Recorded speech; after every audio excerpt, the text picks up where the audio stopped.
direct from the web. It's Billy Masters Live. And now, please welcome your host, Billy Masters.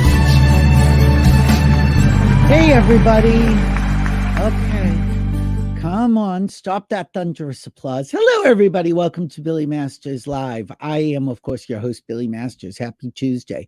Today is, thank you, Monica.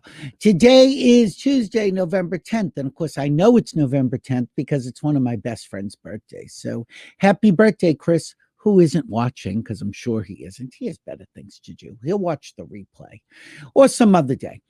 Anyway, welcome to the show. For those of you keeping track, we still really don't have a president. I mean, we kind of do, and I'm sure it'll all be fine, but you know, it's all up in the air. But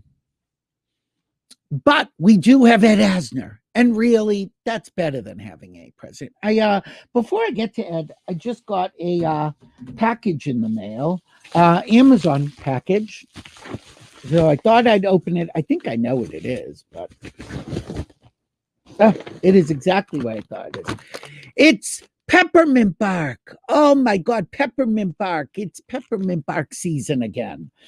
Oh, just after I lost the 20 pounds of last year's Peppermint Bark and COVID, it's time to add 20 pounds more. So this bag is, how many ounces is this? 7.9 ounces, so almost 8 ounces. So this will last day and a half, maybe 2 days. Oh God, it's a roller coaster over here at Billy Masters Live. But I love my Peppermint Bark. But what I love even more is Ed Asner. So for those of you who don't know, we attempted to talk with Ed Asner, I don't know, a month ago maybe, and we had lots of technical difficulties, as so many people on the web have had, internet outages, etc., and we had to cancel that show. I don't even think you can find it online anymore. At least I hope not. And so what we decided was we would schedule a time for Ed and I to speak at his leisure, and it would be a pre-tape, which is the first pre-tape in Billy Masters Live history, because I don't know if you noticed, it's Billy Masters Live. This isn't really live, although it is kind of live because I'm live. I'm here. Look at me. Skin and bones and peppermint bark. Look, and a good rack, which, you know, sometimes the peppermint bark goes right to the titties. Anyway, enough about my breasts. Let's talk about Ed Asner. So what we did was we scheduled time last Friday, which was November 6th, I guess, to sit down. And he had said to me, give me an hour to an hour and a half. Ed and I spoke well over 2 hours, and we decided that rather than edit it down and chop it up, that I would just split it into 2 parts. You're going to get half of the show today on November 10th, and then I'm going to have the other half of the show on Thursday, November 12th. And if you put them all together, you get one big Ed Asner palooza. And here's the funny thing. I came out of the interview with Ed Asner after 2 hours with at least an hour's worth of questions I want to ask him. Now, the conversation sort of went in areas that I didn't expect it to go. And we ended up talking about a lot of things that I didn't plan. And, you know, that's how these live things go. But for those of you who don't know, being a child of the 70s, I grew up with the Mary Tyler Moore Show. As far as I was concerned, they were all my friends. I loved the Mary Tyler Moore Show. I wanted to grow up and work in a newsroom. And look at me. It's all mine, this newsroom. But I wanted to work at WJM. And over the years, I've been very fortunate to get to know many of the cast members. Oh God, I have a great story about Gavin MacLeod. I didn't find a picture of Gavin, but oh my God, great story of us on a plane together. Me, Gavin MacLeod, his wife, and was it Frankie Valli? I think it was Frankie Valli. Oh, I'll tell you that another time. Georgia Engel I met when she was touring in The Drowsy Chaperone. Of course, every gay man wanted to be best friends with Rhoda. Actually, they all wanted to be Rhoda.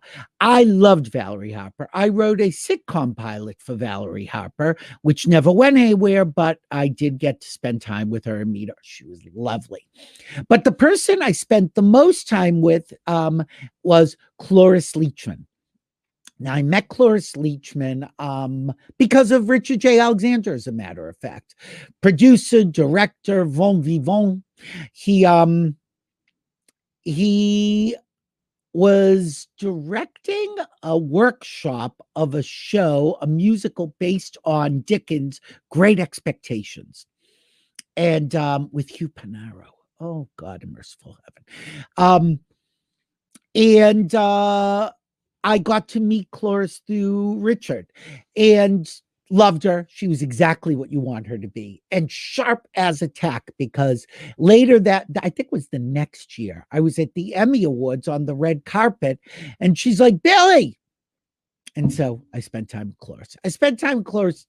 Anytime I saw her, I went up to her. As a matter of fact, because of Cloris Leachman, I got my first mention in the New York Post. It's a whole other story. I'll get to that sometime. Anyway, but I never met Mary until there was a benefit called Actors and Others for Animals. I want to say Linda Hamilton started it or was on the board. I remember Linda, you'll tell me, because I remember Linda was involved. But anyway, I was invited, and I was at the table next to one of the main tables. And Cloris was there. She was being honored. And because she was being honored, Mary Tyler Moore, who's a big animal activist, showed up to introduce Cloris. Or maybe Mary Tyler Moore was being honored and Cloris introduced her. No, I think Mary was there to honor Cloris, strange as that may sound. Anyway, we were all told you could not talk to Mary. Do not go up to Mary. Don't ask Mary for a picture. Do not approach Mary. As a matter of fact, Mary had goons around her. And only the big ones have goons around them. But Mary was at the dinner table next to Cloris Leachman. I was at the next table from Mary and Cloris Leachman. And Cloris sees me and waves hi, and I wave hi. And I say to my friend Jeffrey, who's sitting with me, I said, they didn't say I couldn't go over and say hi to Cloris. So I gave him my camera and said, take pictures of me talking to Cloris. So I went over to talk to Cloris, and I'm right behind Cloris and Mary, right in the middle. And I'm not even looking at Mary as if I'm concerned she's a seat filler. And I mentioned something about Richard J. Alexander, who is Cloris and my mutual friend. And Mary looks up and says, Richard J. Alexander, he's good friends with my friend Bernadette Peters. I went, yeah, no one's talking to you, Mary Tyler Moore. Go back to your chicken. I don't think she was eating chicken. Although she might have been eating chicken. Anyway, while I was there, my friend Jeffrey took this picture, and there's Cloris and I bonding, and Mary looking sort of like the watcher in the woods. Oh, God, I wonder if that was chicken. Wouldn't that have been funny? Anyway, so, okay, that's Mary Tyler Moore. But I never met Ed Asner. Now, here's how this interview came about. As you know, I pretty much run everything here, aside from Monica, who basically does some of the tech stuff and puts the date up when she remembers and isn't drunk. And I had sent out a request for a soap actress, former soap actress. It's done other things. I don't want to say who, because, someday she might be on the show. I don't want to say who, but it was somebody who I liked. And I thought, oh, she'd be a good guest on Billy Masters Live. So I sent it off to her publicist, or who was listed to be her publicist. And this man wrote me back and said to me, I don't work with this woman anymore. He told me who to contact for her. I said, thank you. And he said, well, maybe I have some other clients that you'd be interested in having on your show. And I said, sure. Who do you got? He's like, would you like Ed Asner? Would I like Ed Asner? Look, I would have been happy with Jules Asner, who, by the way, I never brought up to Ed. Jules Asner was married when she was on E. She was married to Ed's son, Matt, I think. Now, then they got divorced, and now she's with Steven Soderbergh. So I wanted to say to Ed at one point, so I know you must get this all the time, Ed. What do you think of Jules? But I wasn't sure if Ed would have laughed at that. But Ed actually is a lot of fun, as you will see. So without further ado, here is Ed Asner. And then I will come back at the end and I will talk to you a little bit more and set you up for next week. Okay, take it away through the, as Ed would say, through, oh God, what did he call it? Like magical electronics, through the magic of technology. Ladies and gentlemen, Ed Asner. Hey, Ed, how are you? What do you want to know for? Can you hear me? Are we okay? I can not only hear, I can see you. You could, great. Look at that. We're already ahead of the last time. I'll be goddamn.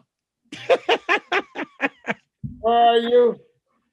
I'm going to jump right in. First, Ed, I'm Billy Masters. Thank you for coming on the show. Oh, Billy, it's my pleasure. Ha, ha, ha, ha, ha. What else do you have to do, right?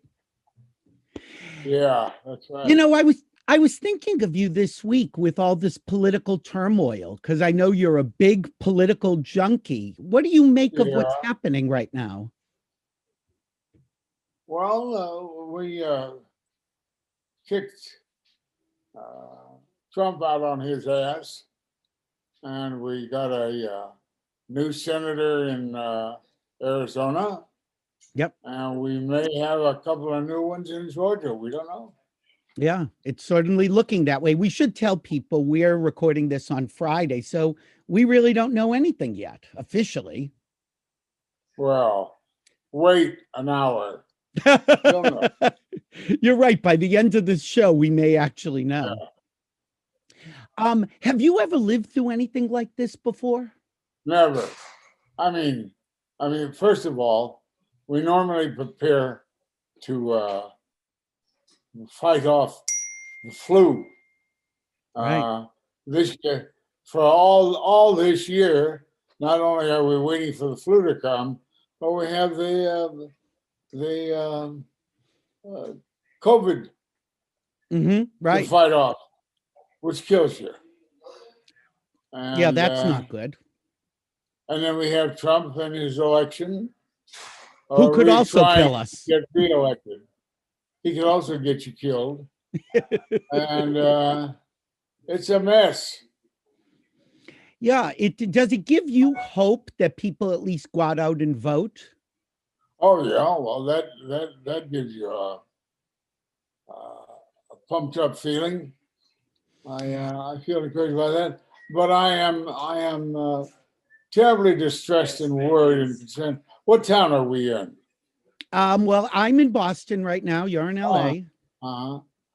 So we're in two blue states. That even though it looks like Biden won, and he won handily, I guess, it implies that close to 50% of our people believe in Trump. Right. And that frightens the hell out of me. Me too. To what Americans will become if they can believe in a man like that. Being outspoken right now, so be my guest. As you should. Somebody, you know, I wasn't going to start with this, but somebody sent me a play that you did, a reading that you did, called The Soap Myth, which was on PBS. And I just want to show one clip and then we can discuss, because I think it's interesting to talk about what you believe and what facts are really facts. So just take a look at this and then we'll talk about it. Fine. The question of soap is no longer, well, it no longer meets our standards of evidentiary criteria. Standards of evidentiary criteria? Yes. What the hell does that mean? There's eyewitness testimony. There's a photograph. I was there. Were you there? Huh? No, you were not. I'm a witness. But that does not give you the right to come barging in here shouting at me just because I cannot give you the answer that you want to hear. So I must come calling to you on my hands and knees like a beggar? Of course not. Like an ill-mannered child that you can send to the corner to be punished? Who gave you this right? If you continue to refuse to hear what I am trying to say... I refuse to hear you? No! You refuse to hear me! No! You refuse to hear anyone or anything that doesn't agree with you.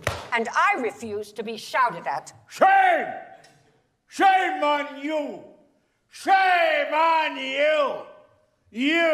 You rotten, no good.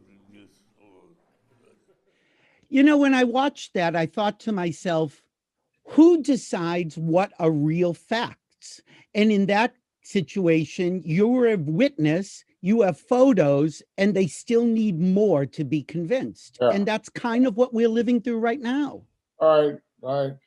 Except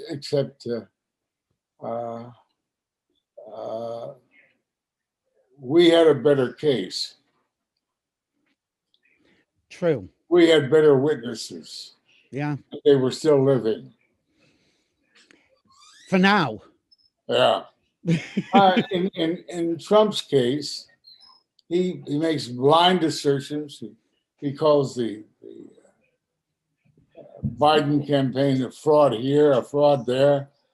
You can go around spewing crap all over the place if you want to. And very rarely are you called to account for it. We seem to be in a world that whoever speaks louder or more often is who is believed. Yeah. You know, you've always been very outspoken and political, and you've talked about how it has hurt your career at times. But you've also said I hope I that didn't you talk too much. well, that's the other thing, is that conversely, you also felt that you didn't speak up enough when you were younger. Yeah. Is it possible to be a professional and not have your political leanings hurt your career, or is that just life? People do it all the time. People do it all the time. The man that canned my show, Lou Grant, was what the hell was his name? The head of CBS. I can't remember his name. That's okay. He owned CBS. He had also dealt Murrow a dampening rag, and the Smothers Brothers a dampening rag, and somebody else was in there too. I can't remember who. But Paley, William Paley. Oh, William Paley, yes. Yeah. And he did his best to curb political expression on his shows. Do you think that it is still the right of an artist to be politically outspoken? Well, an artist is supposed to advocate freedom of expression, freedom of speech to the limit. And then nobody describes what the limits are. You just got to keep pushing and expressing as mightily as you can. So if you shut down the artists, then those people who are more meek and more contained will cut back even more than the artists. Pretty soon you'll have a show that speaks for the government and not for you. I think that so many people look to people in the public eye because they think they have more of a voice. And I guess they do, because people are listening to them. Well, and they do that, yeah. People say, were you hoping to run for office? They accused me for wanting to do that when I got politically embroiled. And I said, no, I feel like I have better expression as an artist to make my statements, to make my expressions. And that way I don't have to depend on the vote of the people. We can You know, believe it's, it or they come. yeah, and it's funny. I was reading your statement about El Salvador, which is what you and I are talking about, for Yeah. people who don't remember. And ultimately, you said that if this is the government the El Salvador people have voted for, that's their business. They should be able to vote whomever they want in. And I can't help but think that look at where we are today politically. And as you said, 50% allegedly have voted for Trump. So Yeah. are we getting the president that we deserve? Well, no, we never do. We never do. We keep trying for a fictional standard up high. But there's a big article in today's New York Times about liberal California, and it's known as the liberal state. Mm-hmm. But at the same time, it points out how locally we voted against a lot of liberalizing acts in the state. Mm-hmm. So for Trump, we said no, but for raising uh, Minimum homeowner wage, I think, taxes, things like that, right? raising taxes, no, no, no, no, no. So when it's personal, you Yeah, think differently. I want to talk about Lou Grant because Lou Grant to me has always seemed like the only show in history where a character went from a half-hour sitcom, lived in a world that is paced very differently, and then plucked out and put in a 1-hour drama that also is paced very differently. And I can't think of anyone else who has done it and done it successfully, won Emmy Awards for both. What was the magic? what was the what? The magic. How did you succeed in doing that? You had to rethink the Great character, I writer, assume. great writer, Really? both comedic and dramatic. They and in the beginning was tough. I'll tell you, it was really tough. Uh, as I often describe it, I was leaving a 3-camera comedy show with a 300-seat audience in attendance who would laugh whenever they felt like it. And we encouraged that laughter. We governed that laughter from the in the sound room. Mm-hmm. And sometimes we bolstered it and sometimes we reduced it.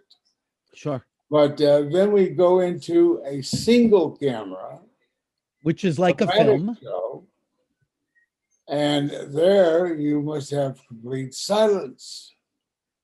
But there were jokes along the way that I felt needed to be emphasized, and I finally devised a way. I was in therapy at the time. The show opened in the fall. Mm-hmm. And I went into my therapist, who was a Freudian, it seems, and lying on his couch, and I said, what did you think of the show? He said, why do you grimace? Why do I grimace? Oh, so like mugging almost. Yeah, almost bugging. But in my case, being a show dedicated to silence by crew and no audience and by the cast themselves, nobody could laugh. But I wanted to indicate to the people at home, this is a laugh line. Mm-hmm. So I Right. would grimace. And I got over the habit very quickly. Yeah, did the character himself change from going from a sitcom to a drama? I felt it changed. I used to think I modeled the comedic Lou Grant upon my brothers. I had 2 older brothers. But once I got involved in the dramatic Lou Grant, I realized that that image, that wellspring, wasn't going to work for me. Mm. I plunged deep into myself and I came up with whatever character you saw me as Lou Grant in Lou Grant. Did you like one character more than the other, or did you just feel it was different aspects of the same character? I liked the comedic Lou Grant more because he it's good to make people laugh. And to get that response from a live audience, which you Yeah. don't get on a set. Right. The only person who came on to Lou Grant who had been on Mary Tyler Moore was Eileen Heckert, even though you didn't have any scenes with her. And I thought that was such a wonderful little nod to the old show. She was a lovely actress. Oh, she was great. But was it really a thought that we're going to keep this very separate? We're not going to have Murray visit or Mary come on? Or had you ever thought about that? No, I didn't. They were busy doing their own show. Mary was busy doing hers. Mhm. Gavin was doing Pirates of the Caribbean or whatever the hell. It was like that. Yeah. And Ted was doing his show. Right. And Rhoda was doing hers, and Phyllis was doing hers. So I didn't need to entertain anybody else.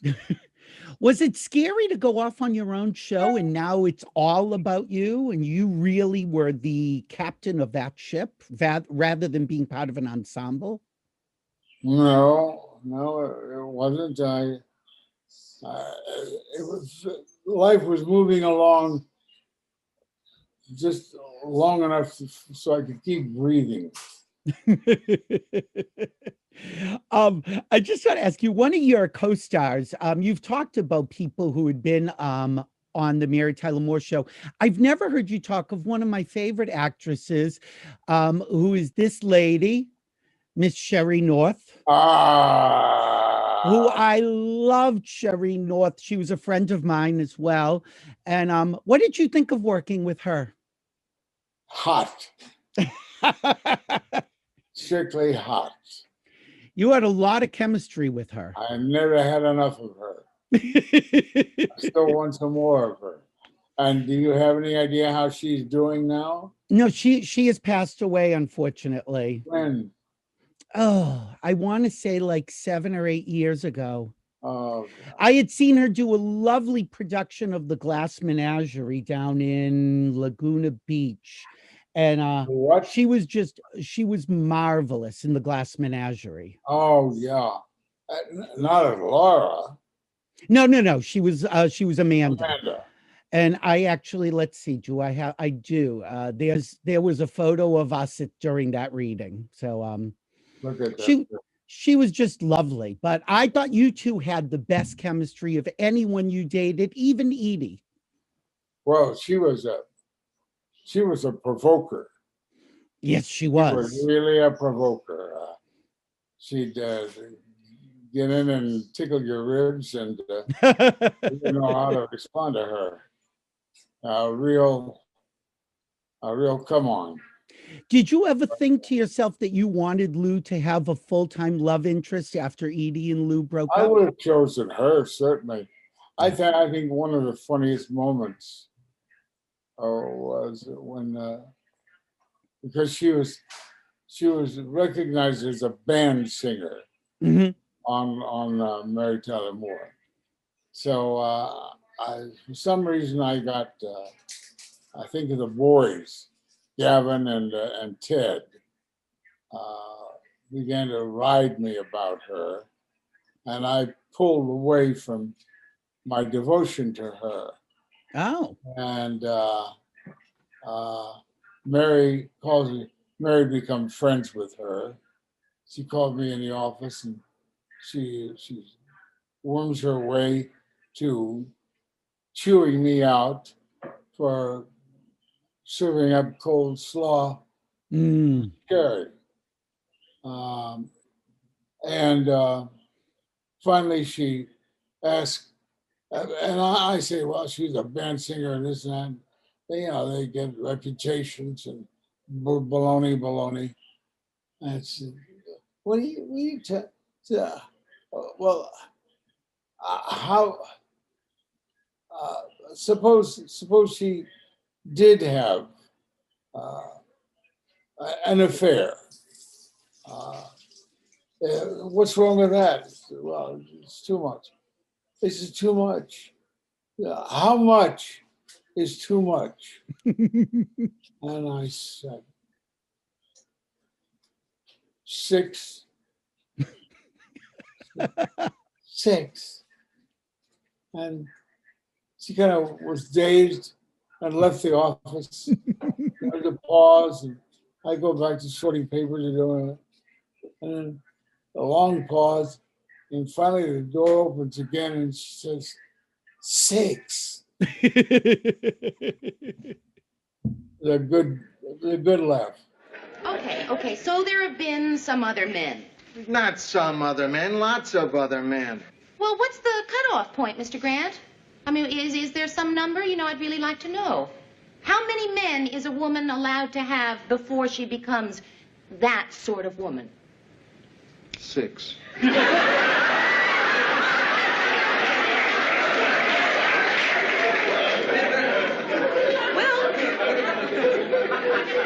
that's your attitude, Mr. Grant, then I just don't think you and I have anything to talk about.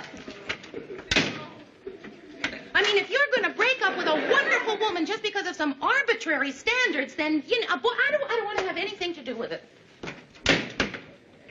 It's your life, Mr. Grant. If you're going to ruin it, then, boy, I wash my hands of the entire matter. 6?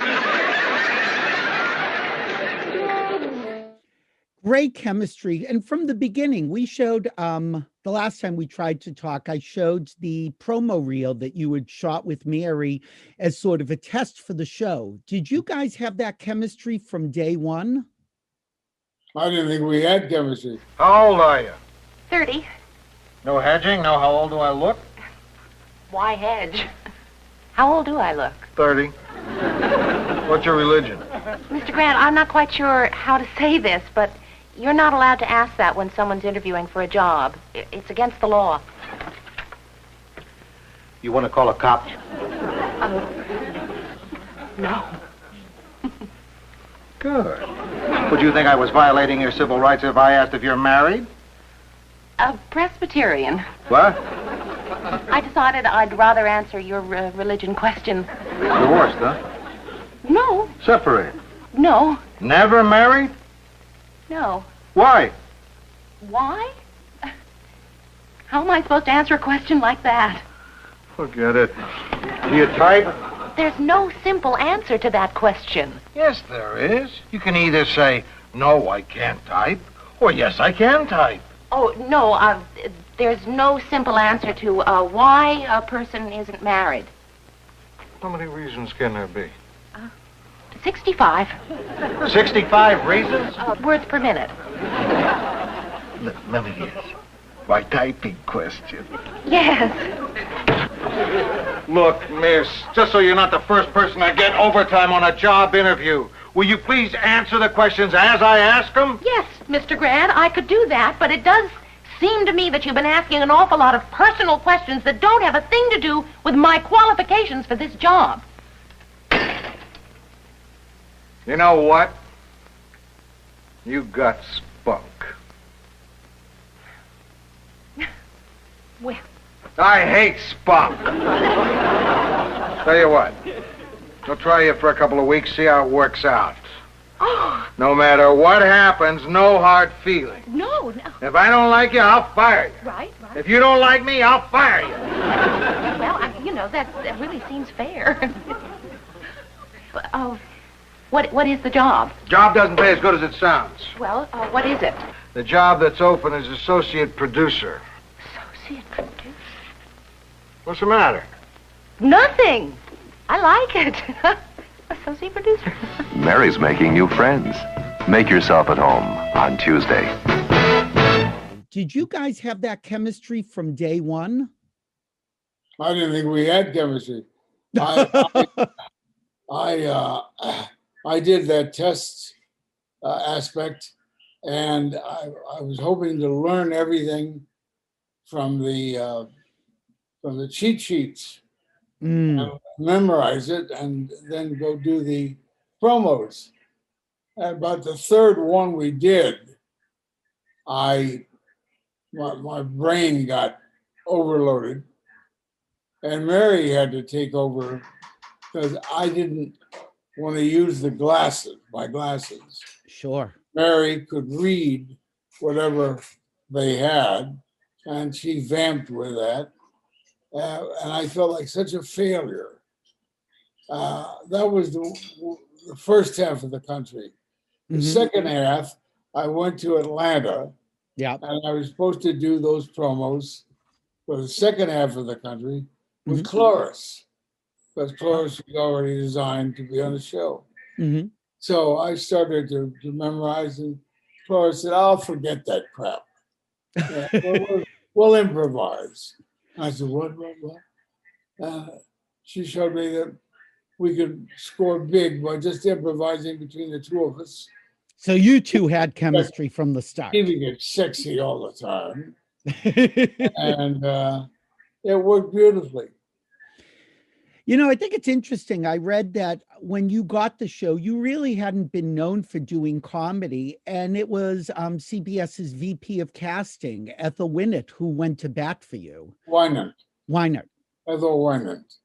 And again, legendary woman, because first female executive at a network. And do you remember what she said about you? Yeah.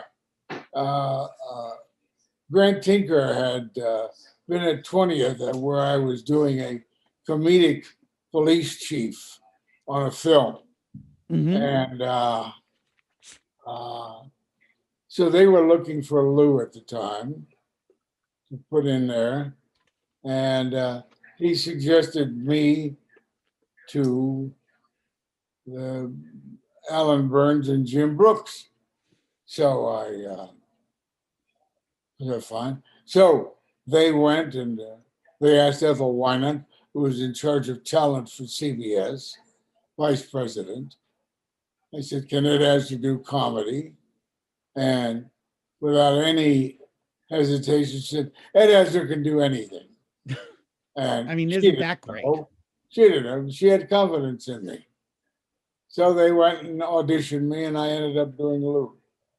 Well, not only did you do Lou, you, again, only person to win an Emmy playing the same character in a comedy and a drama, more Emmys than any other male actor, 7 Emmys. You've done pretty well for yourself for something that you didn't even know if you'd get it. Not bad for a junkman's son. Well, let's talk about that. Your book is so interesting. I've read it. First off, you actually had a junkyard dog. We have heard the phrase junkyard dog. There was one. And he wasn't mean at all. He was a sweet dog. And I loved him. You know, it sounds to me like the best place to grow up for a little boy. It seems like just so much adventure and, you know, finding treasures that people have left behind. Right. I did that all the time, and that's why if I failed as an actor and ended up in the junk business, I would not have been unhappy. And is it still in your family? It's your brother's son? My brother's son-in-law. Now handling it. He's a good man. Yeah, and we show people that this is the cover of the book, which again, I would definitely urge you to get, Son of a Junk Man. Did you enjoy writing? I was answering a lot of questions in doing this, so I can't say I wrote it because the questions were asked and I was merely answering. Were you happy with the result? Yeah. I not initially. Really? I didn't like the Q&A style that much. And I had another friend who's a lawyer, who's a writer, and and he said he could shape it up better. So he took what he had and he turned it into a narrative, at least half of it. Right, then there's a Q&A at the end that fills in some of the blanks. Kind of mixing and matching. Yeah, but it does sound like you, whomever helped shape it, they got your speech pattern. Yeah. I was interested, you said that when you were a kid, it was kind of embarrassing to have a father who was a junk man. Oh, yeah. I mean, what was that like? We moved out of the junkyard. We lived above it until I was in the second grade. We moved to I forget what the name of it was now. My God. Memory is chasing me. That's all right. You're doing better than I am. It's fine. We moved to a nice part of town. And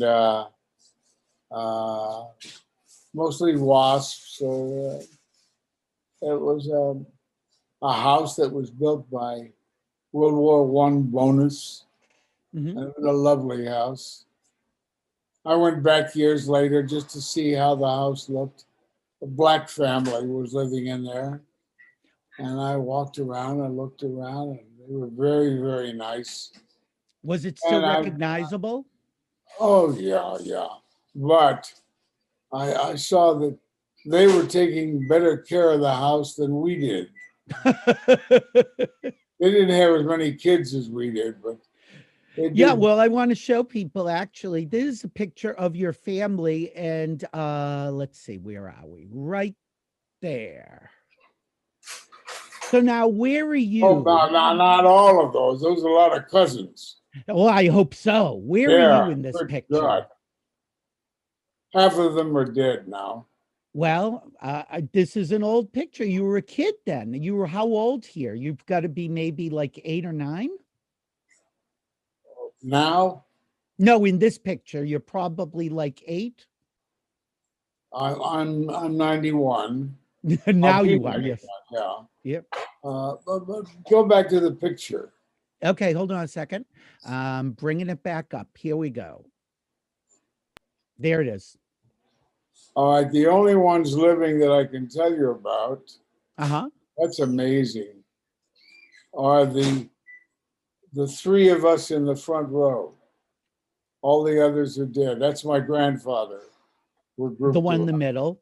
Yeah. And who is in the front row from left to right? Well, from left, my left or your left? Well, your left is fine. My left, that's cousin Bernard, who is a lawyer in Kansas City. There's me, little Pecker, and that's cousin Elmer, who lives in, where does he live? He lives in, Bernard was an ensign in the Navy during the war, and Elmer was an ensign in the Merchant Marine. Wow. And he lives in, not Santa Fe, where does he live? It might be San Antonio. Oh, I'm okay. not sure. And you also spent time in the armed services. You had a really interesting time in France where you were coaching basketball, correct? Well, that's one of the things I did. Among other things. Actually, I did that while I was stationed at Monmouth. That's where we were being taught all of the electronic miracles. I didn't learn a damn thing.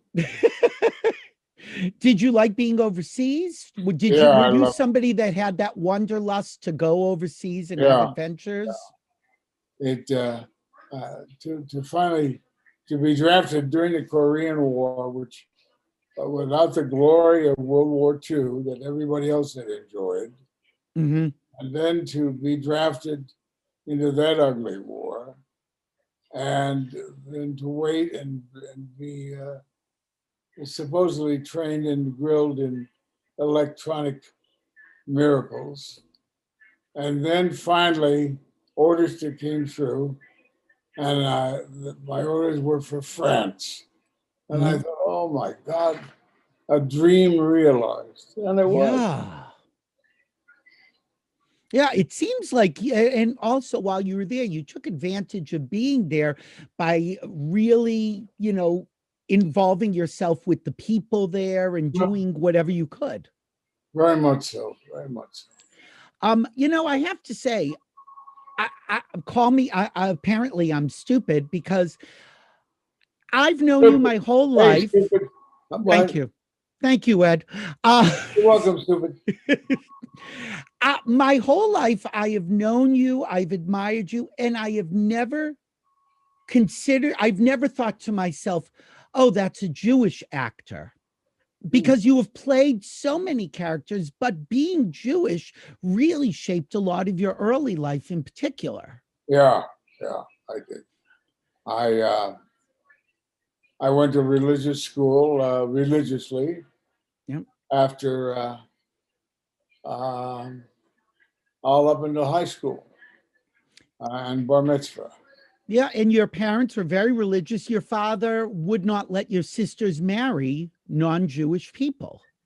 All right. So, I mean, this is intense. Yeah.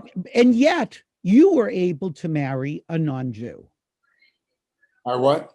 You were able to marry a Gentile. Yeah, but I waited for 2 years after my father died. Uh-huh. You said one of my favorite. Convert. She did. Oh, did she? Yeah. You said something hysterical that I wrote down about your mother. You say that your mother was a strong lady and won a nail pounding contest. Yeah. Was that something that people did in your city? Women went out and pounded nails? All part of the synagogues picnics. You know, various activities, and women would do this, and I know. I guess they ran races, so they had tied together type activities. I don't remember exactly what else, but she would always take the nail pounding contest. So nobody was going to mess with your mother. Sounds like she was a pretty strong lady. She wasn't that. She was that muscle bound. During the war, it was just me and the folks together, and she'd go down to the junkyard and assist my father when she could, and she would go down in her cute little Cuban pumps, and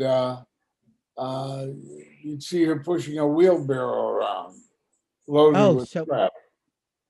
And one day when I wasn't there, Armour's Packing House was across the street. So we always had a plentiful supply of meat hooks hanging around the yard. So she was pushing a wheelbarrow around one day, and she didn't see where she was going, and she stepped on a meat hook. Oh. And it went through her shoe and her foot. And I raced her to the hospital and took it out, I guess, or cleaned it up. And she limped around for a few weeks. But she didn't use her muscles against people, but she certainly took pain gracefully. Well, and it also reminds us immigrants are hardy stock. They're willing to do that kind of work. Did you go to movies as a kid? I know that you probably didn't have television. I'm sure you had radio though back then. And I loved radio. I always loved radio. And on Saturdays, my brother would, this is after the war, I guess. Why would it be after the war? I don't know how that happened. Some or other, they would pick mom up to take her down to the junkyard. And I would be given enough money to go to the movie house. And they had what they called the Breur Fox Club, which was a kids club group. And you travel around with Mickey Mouse. Oh. And I would go in and I would see a feature, and I would see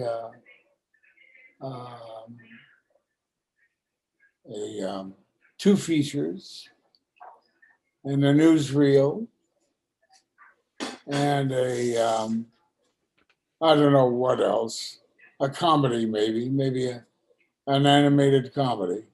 Mm-hmm. And I'd be in there all afternoon. And then So it was almost like a babysitter. yeah. So did you look at it and think to yourself, I want to do that? No. Were you able to verbalize that? Never did that. Never did that. So when did you make the decision that you wanted to be an actor? Well, I always was eager to jump up and do it. Mm. And be it at the synagogue or be it in high school. I'll do it. And finally, in high school, they had a radio class, and we produced and acted and wrote and produced and directed individual programs of 15 minutes length. And I did that for 2 years. Did you like it? Yeah, very much, very much. And you're not playing a character then, you're sort of anchoring, hosting? No, you're playing all kinds of jobs. Oh, wow. But I would act in whatever plays were dreamed up, Mm-hmm. I would act in. But I never thought of acting. And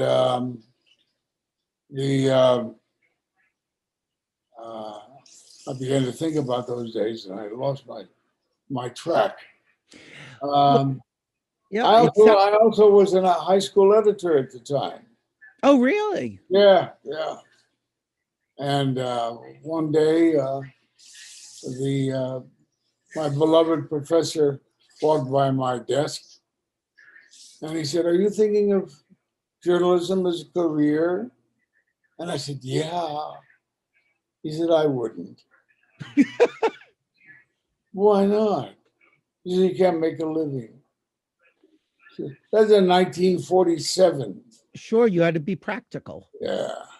So, and so I enjoyed the radio classes and the acting, but never thought of it as a career. Not in Kansas City, Kansas. No.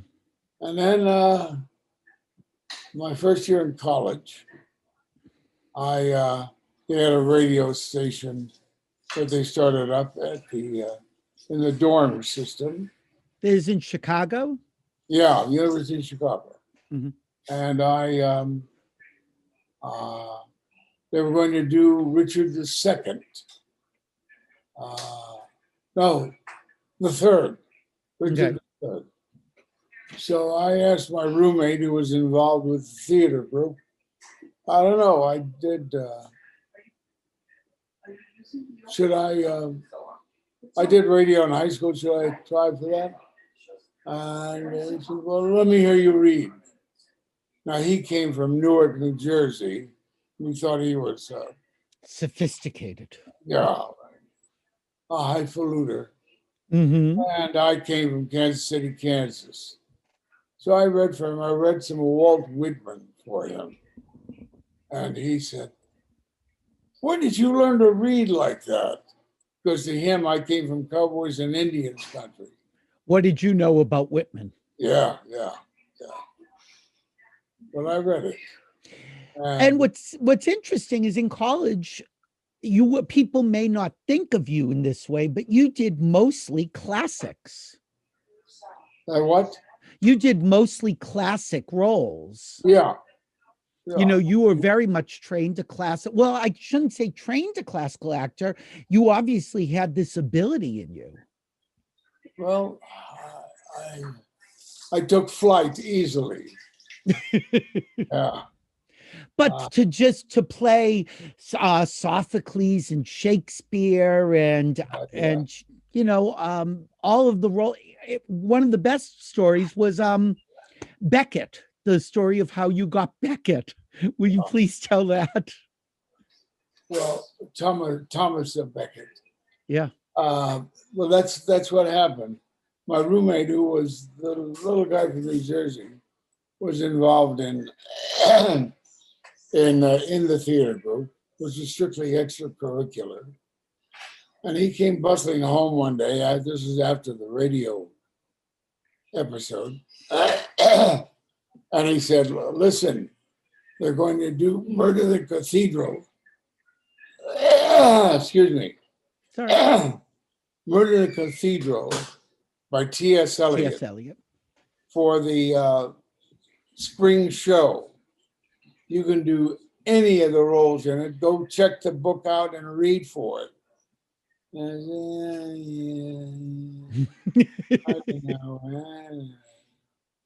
So I had a girlfriend at the time, and I wanted to impress her.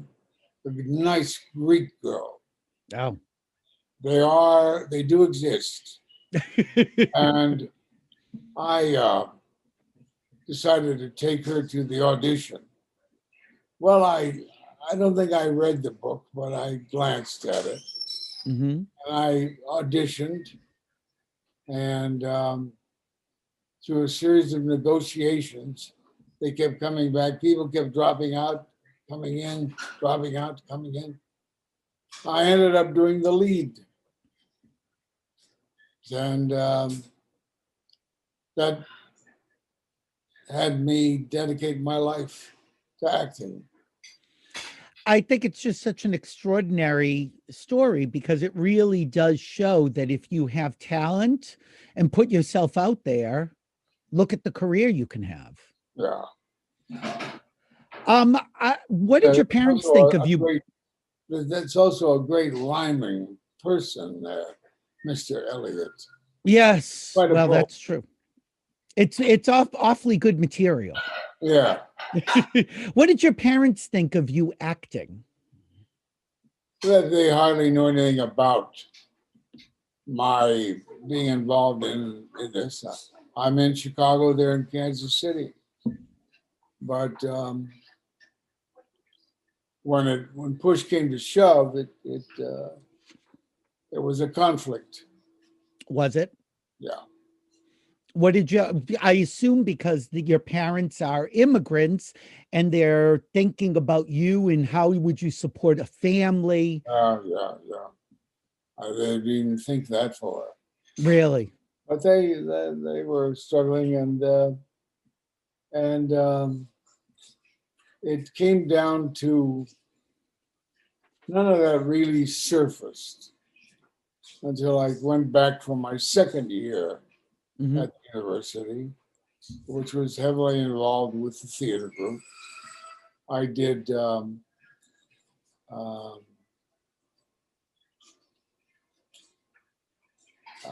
Ben Jonson play, The Alchemist. Mm-hmm. Did a nice role in that.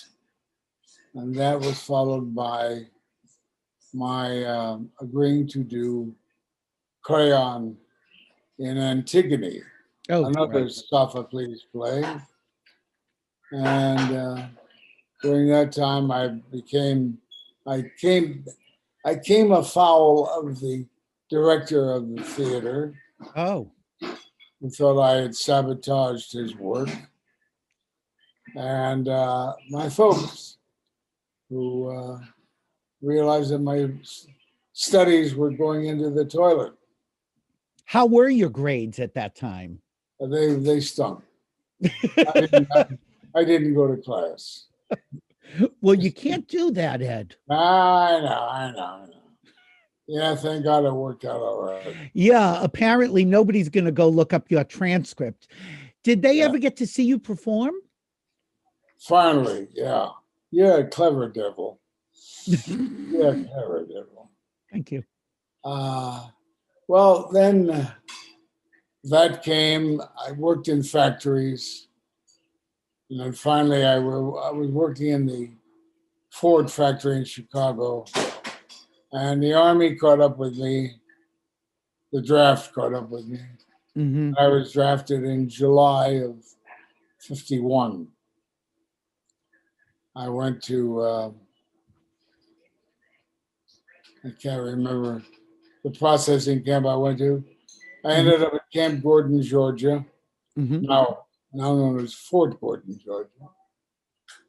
8 weeks of basic training, then sent to Fort Monmouth, New Jersey, to become proficient in some form of electronic miracle.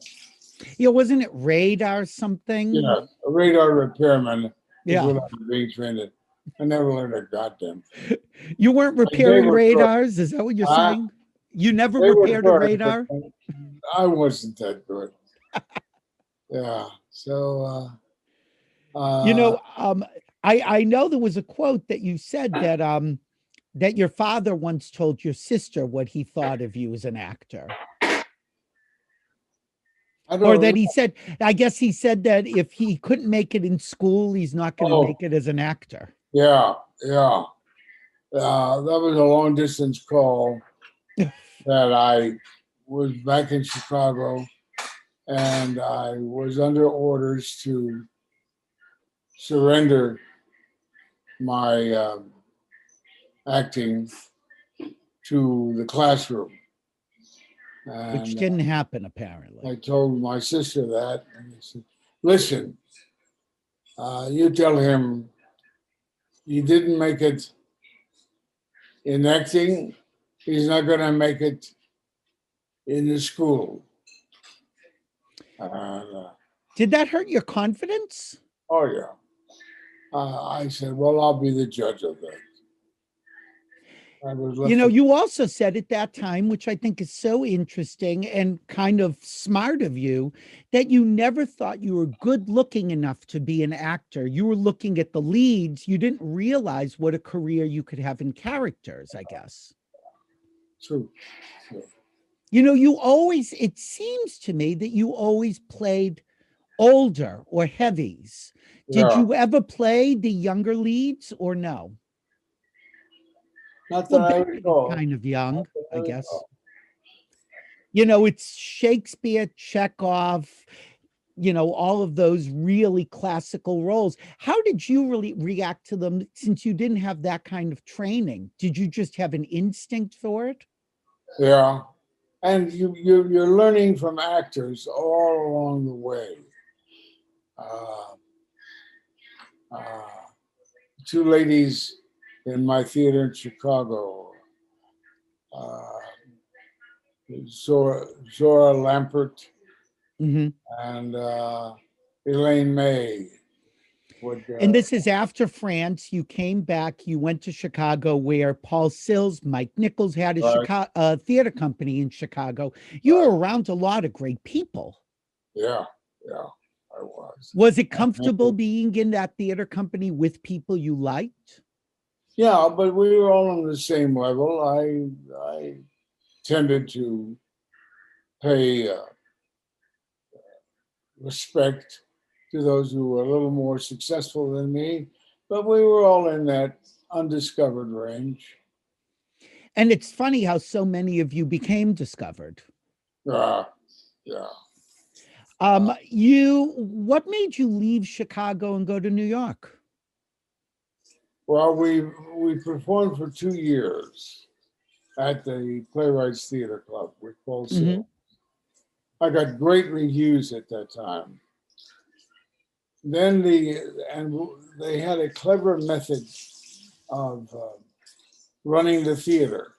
Instead of charging admission, they would call it a club, and you would pay dues.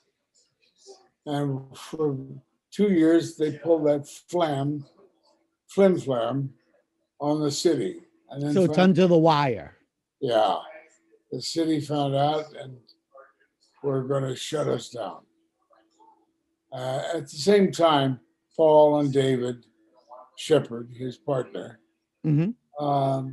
realized that they wanted to do a more improvisational theater. So they went more and more into improv, primarily at Jimmy's Bar on 55th Street in Chicago. And let playwrights founder in a way. So I had my reviews. I didn't want to do improv. And everything was going my way. So when the theater closed, I did a summer stock show with Lynn Berry, and then I did another one with Pat O'Brien, and then I was going to leave in the fall and get to New York with my reviews. How'd that work out, Ed? Well, once I got to New York, I didn't expect to succeed. I knew it was all rough there. Mhm. I had my roommate. I found a roommate who was willing to share his apartment with me on 15th and 3rd, and I took my reviews and my pictures, and I decided to cover New York geographically. Oh, Cover so much distance in a day, going to producers and agents and leaving off my pictures. Mhm. And I also realized at the time that the pictures probably ended up in a wastebasket. well, yeah. But that's the way to learn the city while I waited to be discovered. And one of the first things you did was you were kind of ballsy, Ed. You went up to the producers of the Three Penny Opera who were performing off Broadway. You had done a kind of pirated production of it that they, illegal, but whatever gets you in. And you said, I could do this show. Yeah. Well, they were kind of bemused by my chutzpah. Well, we should just point out this was a legendary cast. I mean, you had John Aston, Jerry Orbach, B. Arthur, Lottie Lenya. That's later. Oh, this is the first one. Yeah, this was okay. Well, we're talking about the Chicago one. Right, the Chicago one. Sorry, yes. There were no surprises in there. I played Peachum in that, and it was to a piano accompaniment. But you felt that was enough that when you went to New York, you could say, I've done this. You love me or leave me. But you really have to be confident to go up to producers and say, I could do this. At that point, they hadn't hired me. So until they hired me, then I could afford not to be subservient. And you had nothing to lose. Yeah. And Carmen was kind of tickled by my presence, Stanley less so. And that was in early fall, I guess. Mm-hmm. And then I was fooling around with a bunch of actors, and they were going to do the Phoenix Theater on 12th Street. Mm-hmm. Would do Monday night presentations, and they were going to do Venice Preserved, a god-awful play. Was it like a showcase? A restoration tragedy. Yeah. Where's my water, honey? Right there. Hand it to me, will you? You want more ice? This, You melt it. So I told them why I'd done it, and they knew about the production. We did the Eric Bentley translation. Oh, okay. Was that different than the one they were doing off Broadway? And Stanley, his partner, had done the Mark Blitzstein translation. So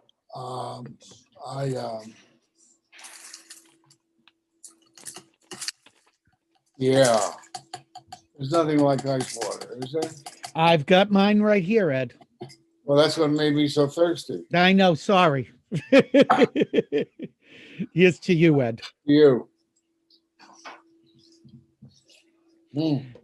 So your friends are going to do this showcase at the Phoenix Theater on Monday night, and as luck would have it, what happened? Carmen called me, and he said, you would come into the show and do one of the lesser characters. In this case, it was Bob the Saw. one of the gang members, and then you would understudy one of the bigger characters. So I came in and I said, "Oh my God, I'm committed to do this show at the Phoenix on the 12th of December. So I'll have to figure out a way to get out of it." And Carmen said, "No. Go ahead and do it. There'll be other openings." And 2.5, 3 months later, another opening came. But it does say something about you that you had this opportunity to get your foot in the door and you honored the commitment to your friends. I had the commitment, but I couldn't figure out what the commitment was, how I could get out of it. Right. And he was a gentleman enough to say, "Go ahead." And he implied, I'd never believe that I'd hear from him again, but by God, I would. And what role were you cast in? Was it Bob the Bob Saw? Saw. But who you didn't understudied- stay in Bob the Saw. You ended up No. moving. He understudied Tiger Brown, the police chief. And when Leon Janney was playing Peachum at the time, and I considered it my role. So we became friends. Then finally he said, he revealed that he had given his notice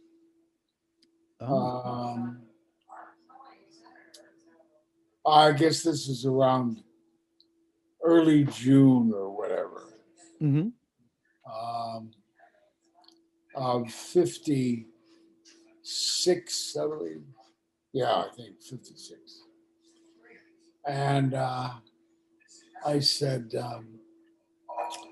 "Oh my God, any chance you could inform them earlier that you're leaving, and maybe they'll consider using me as Peachum?" Sure. And he said, "Yeah, I'll do that." He was going on the road with a Broadway show. And so he gave his notice maybe a week or two earlier.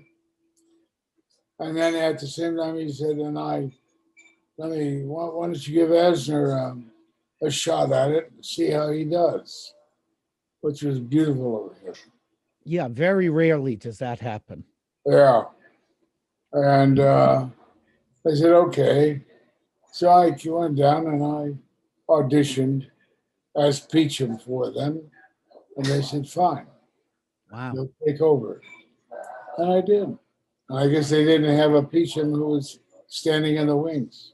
No, what's interesting is that you said that while it was a great experience and it was a wonderful to have steady work, that you felt you stayed in the show too long. I was beginning to black out. What do you mean by blackout? I'd be in a scene, no matter how I prepared for it. Before I went on, I would be threatened with losing my lines. Oh, really? And that's because I didn't believe in myself. I didn't believe in what I was doing. And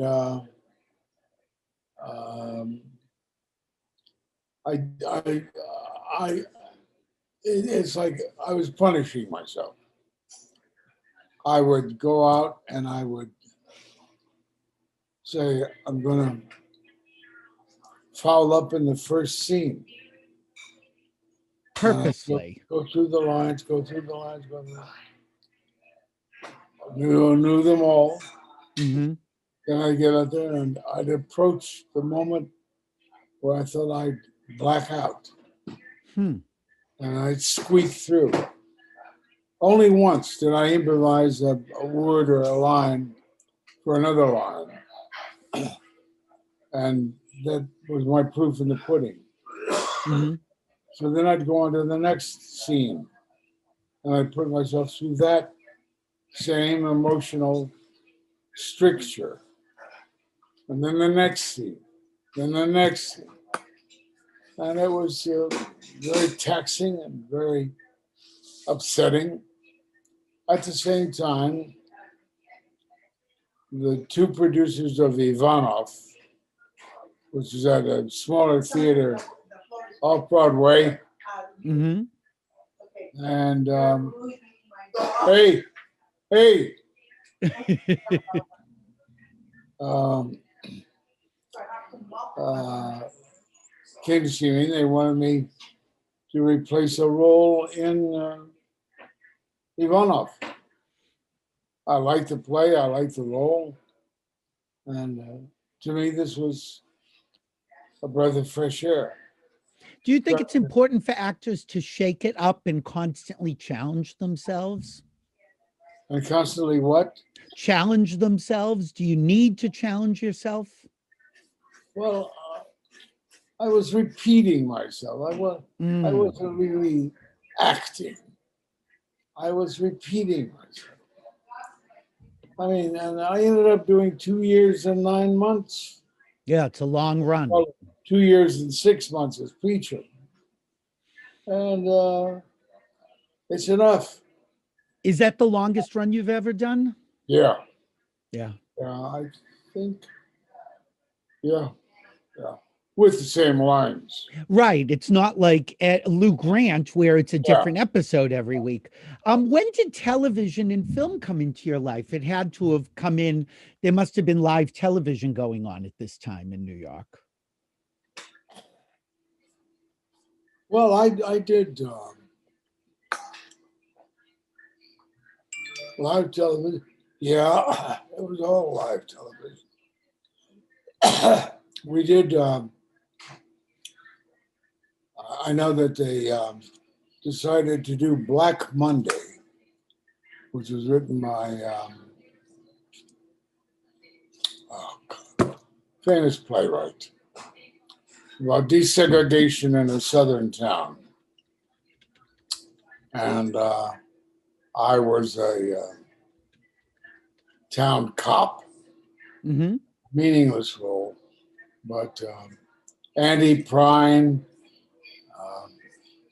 Robert Redford, and Jimmy Kahn were the three young men of the piece. Wow. Juano Hernandez was their victim. And there were other Hollywood stars who were in the piece. And it was a piece of dreck. But was live television like theater? Is that why theater actors did so well with it? I suppose, yeah. I never thought about it that much. I didn't do that much live television. Well, I did find one clip of something you did, and this is from 1960. Speaking of segregation, it was a short film called The New Girl in the Office. Do you remember doing this? No. Okay, Ed. Well, then you're going to get to see yourself. Let me see. You don't even remember. Let me see it. And we'll see what you think. Okay, here we go. Let's show a clip. We need them, gentlemen. The Negro represents a labor force that hasn't even begun to be tapped. How about it, Kurt? Your department's been crying for help.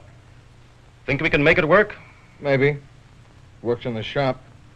Negro and white hands work side by side. We don't have any trouble. Well, how was it when you started? Not bad. There was a lot of talk about trouble, but the union was on our side that time. They called a meeting, and by the time they were through, there wasn't any opposition. Yeah. But I again, was a tough guy, wasn't I?